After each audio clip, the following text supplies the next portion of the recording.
ايوه انا اللي بحط نفسي في اصعب المواقف وبلعب في الوقت الضايع. ايوه والله في الوقت الضايع. تعالوا نشوف اليوم بتاعنا النهارده عمل فيا ايه. يا صباح الفل وصباح السعادة وصباح الهنا. ازيكم يا بنات؟ عاملين ايه؟ يا رب تكونوا بخير. وحشتوني جدا جدا يا بنات من الفيديو اللي فات. فيديو النهارده روتين تحفيزي، سوق اكل، كل حاجة اوبشن كامل متكامل في الفيديو ده. يلا بينا ندخل على الفيديو بتاعنا ونصلي على الحبيب علشان قلبنا يطيب. اللهم صلي وسلم وبارك عليك يا حبيبي يا رسول الله وعلى آله وأصحابك أجمعين. لو أول مرة بتشوفيني، أنا أختك رشا ودي قناتي، فضلا منك وليس أمرا.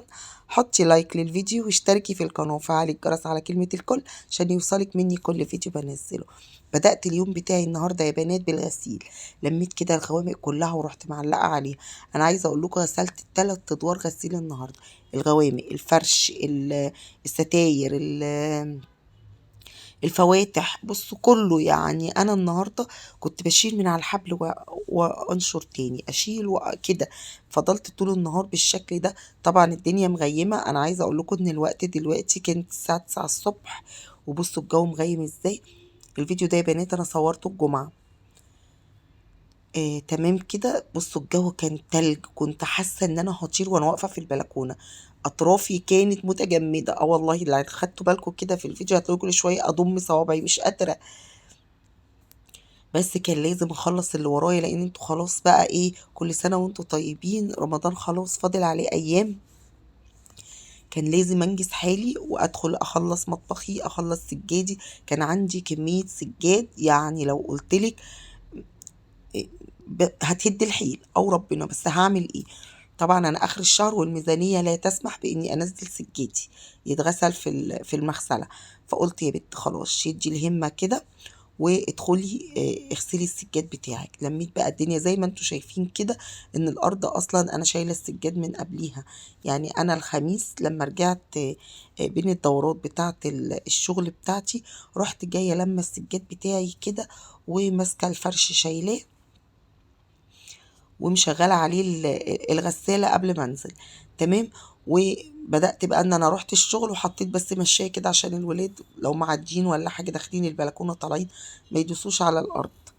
بس تاني يوم بقى ايه، جيت بقى من شغلي كنت مروقه الشقه ومظبطه دنيتي. يا دوبك دخلت عملت الاكل واستنيت بقى يوم الجمعه الصبح. نزلت طبعا جبت شويه حاجات يوم الخميس. إيه كان ورايا شويه حاجات تانية عملتها. اللهم صل وسلم وبارك على سيدنا محمد. هنا بصوا السجادة انا كنت مكوماه ازاي. بدأت بقى ان انا ادخله كده جوه في الحمام علشان هبدأ اغسل. خلاص بقى هو يوم متعب بس هيريحني بعد كده.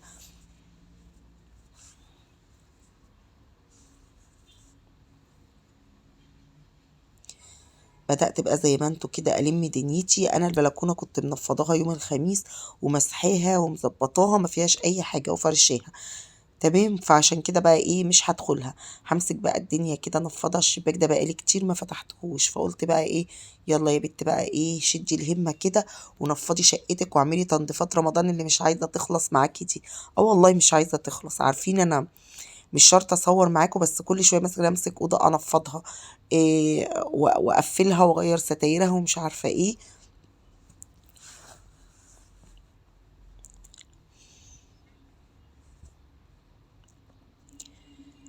هنا بقى ايه عايزه اقول لكم ان الجو بره تلج تلج. فقلت اقفل البلكونه كمان عشان التصوير.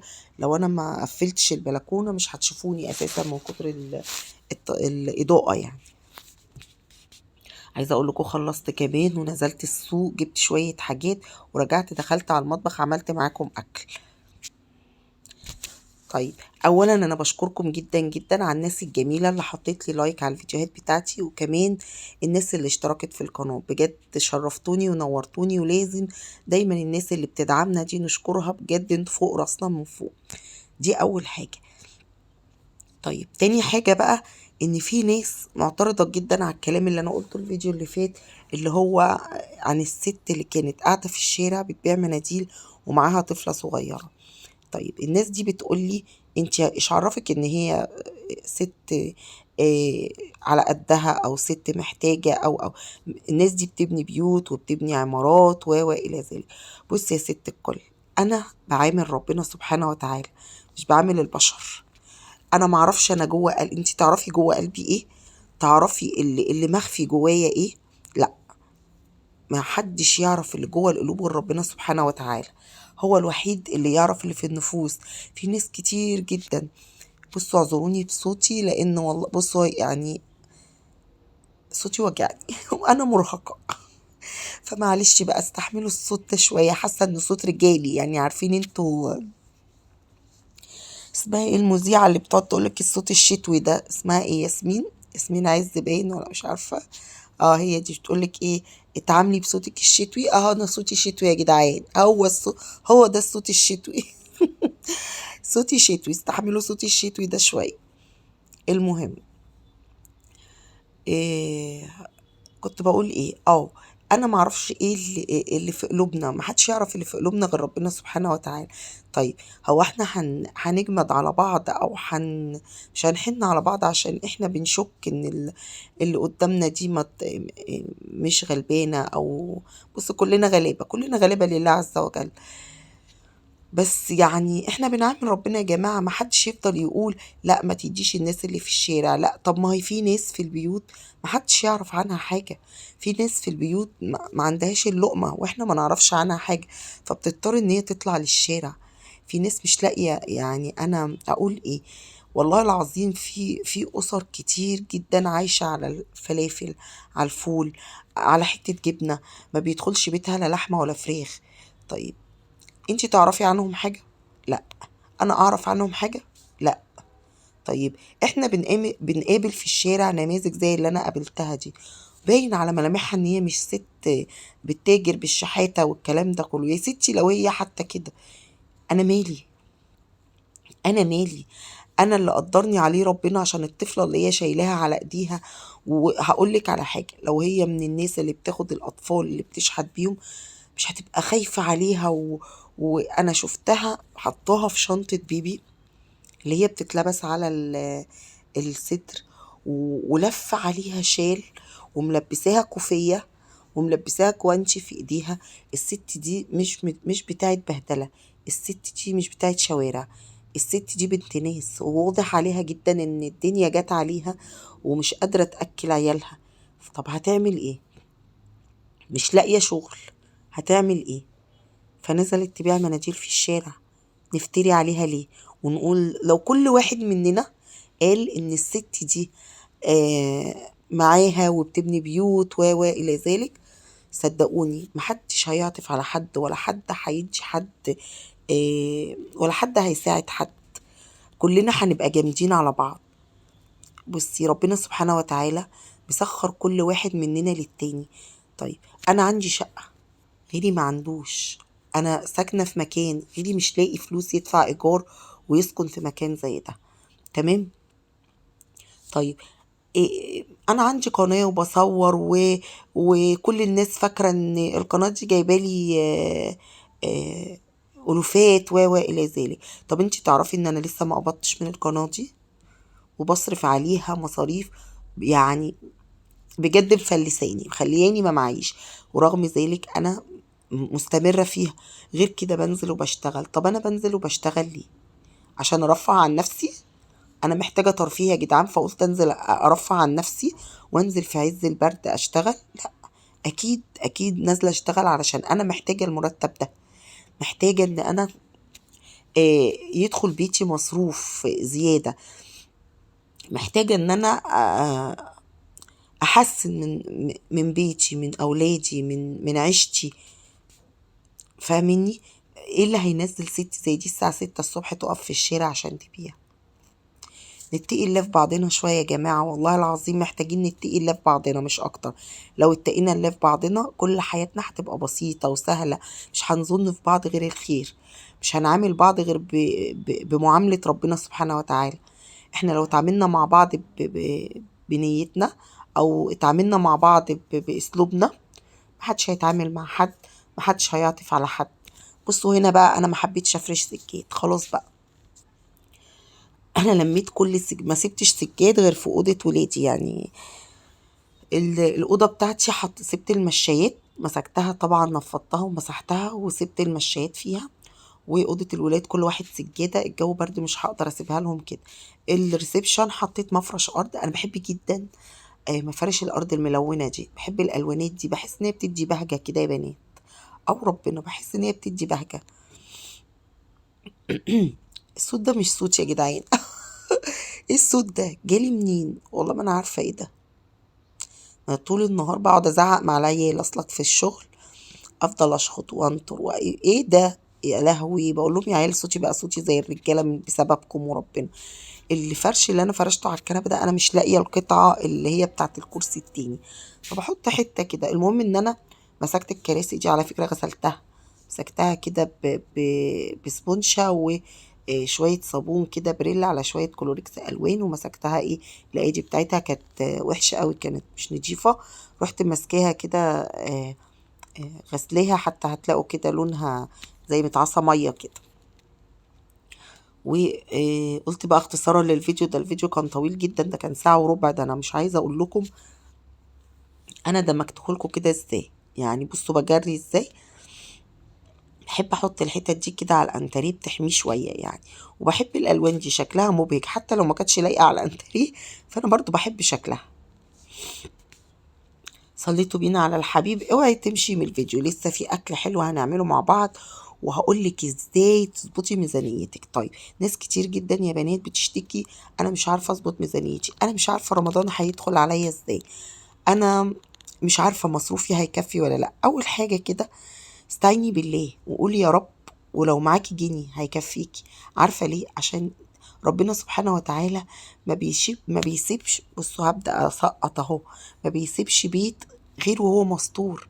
مش هيدخل عليكي رمضان غير وانتي مستورة وعندك الخير كله، صدقيني والله.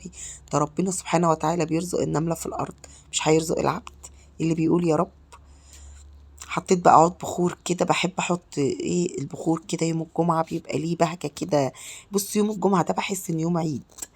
بحب اشغل القرآن، بحب احط بخور كمان. بقى بحب ان انا يا بنات الايام دي اقعد اشغل كده شعائر رمضان. رمضان جينا، الاغاني الحلوه، اشغل الشعراوي، الكلام الحلو ده، بحس ببهجه وحاجه حلوه كده. طيب انا هنا خلصت، وعلى فكره انا غسلت السجاد وظبطت الدنيا، وبعد الصلاه نزلت السوق تمام. بس بصراحه انا ما حبيتش اصور السجاد يعني، لان اخد مني وقت طويل جدا. و بصوا انا في غسيل السجاد مش هينفع اصور، ان انا قبل كده صورت بس كان بياخد مني وقت، فبصراحه انا عايزه انجز. فقلت المره دي مش هصور معاكم السجاد، ممكن ابقى اوريه لكم وانا بنشره يعني في الفيديو اللي بعد كده. لكن انا يعني انا سايباه طبعا يتصفى خالص، لكن عشان انجز مش هقدر ان انا اشغل الكاميرا. كان عندي كتير سجاد، حوالي 3 سجادات كبار، غير 4 5 مشايات اللي هي مشاية متر ونص في 3. فكنت عايزة انجز، الكاميرا هتأيدني ان انا الوضع ده لأ، الاتجاه ده لأ، فمش هينفع والله العظيم، صعب الموضوع يا جدعان. المهم نزلت جبت 3 كيلو بطاطس ب20 جنيه، حلوة قوي للقلية والله يا بنات تحفة. جبت نص من رز البسمتي اللي هي الحبة الطويلة، بقالي كتير قوي ما جبتهوش يعني، بعمل بالرز البلدي. جبت كيلو من الفاصوليا كده، لقيتها